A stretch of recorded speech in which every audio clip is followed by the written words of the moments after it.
Kumusta mga kaboxing? This is Boy Kalawang TV. So matapos nga pong maganap ang huling press conference nila pambansang kamao Manny Pacquiao at WBC World Welterweight Champion Mario Barrios kahapon, ay ayon po dito sa report mga idol na inilabas ng Viva Promotion, na pag-alaman natin na niregaluhan pala si pambansang kamao Manny Pacquiao ng Rocos Jewelry ng isang napakagandang kwintas na gawa sa ginto at diamante.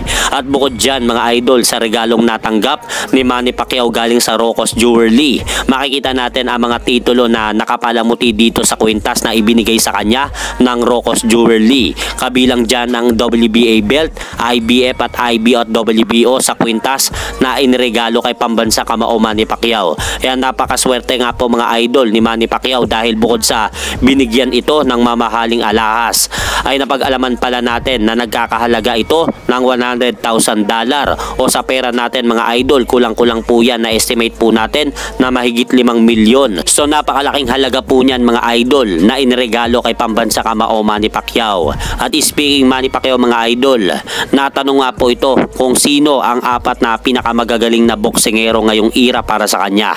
At dito sinabi ni pambansa kamao Manny Pacquiao ang kanyang top 4 great boxer ngayong henerasyon, ay pinili po nito sa number 1 spot itong Japanese superstar na si current undisputed world super bantamweight champion na Oya Inoue. At sa number 2 spot naman mga idol sa pinakamagagaling na boksingero ngayong henerasyon ay itong si current undisputed world super middleweight champion Saul Canelo Alvarez.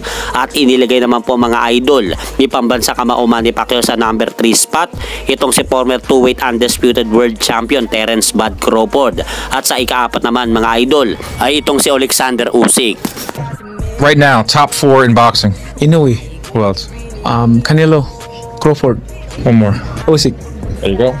Kaya hintayin na lang po natin mga idol, bukas ang magaganap na official and final weigh-in nila pambansang kamao Manny Pacquiao at ang makakalaban nito na si WBC World Welterweight Champion Mario Barrios. At hanggang dito na lang po muna ang aking update sa mga kaganapan sa mundo ng boxing. At syempre mga idol, huwag nyo rin po kalimutan, pakisuportahan nyo naman po muna ang ating munting channel. Maraming salamat po.